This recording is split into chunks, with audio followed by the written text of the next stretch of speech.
இங்கே பாருங்கள், இந்த ரோஸ் செடியில் வந்து மொட்டுக்கள் நமக்கு எப்போதும் எவ்வளோ பெருசாக இருக்குது பாருங்கள், எவ்வளோ அடர்த்தியாக நிறையா இருக்குது பாருங்கள். ஒரு தடவை காமிச்சேன், அதே செடி தான். திரும்ப திரும்ப நமக்கு வரும்போதெல்லாம் இவ்வளோ மொட்டுக்கள் இருக்குது பாருங்கள்.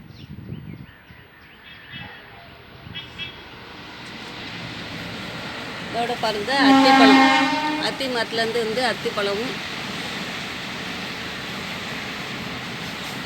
சீத்தாப்பழமும் பழுத்திருக்கு பாருங்க, விளைஞ்சிருக்கு. ரொம்ப நாள் கழித்து சீத்தாவில் வந்து காய் காய்ச்சிருக்கு.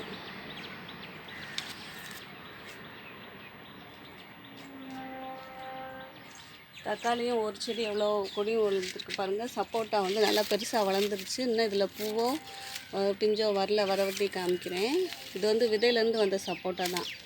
மாடி தோட்டத்தில் வந்து எல்லா மரத்துலேயும் வந்து பழம் காயெல்லாம் பிஞ்செல்லாம் வச்சிருச்சு.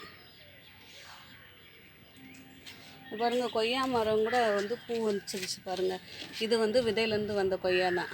நான் வந்து சிகப்பு கொய்யா காமிச்சிருக்கேன்ல உங்கள்கிட்ட, இது வந்து வெள்ளை கொய்யா. இதோட ரோஸ் செடியில் பதியம் போட்டிருக்காங்க. இந்த மெத்தட்லேயே வந்து பதியம் போடலாம் அப்படின்னு போட்டு வச்சுருக்கேன் பாருங்கள்.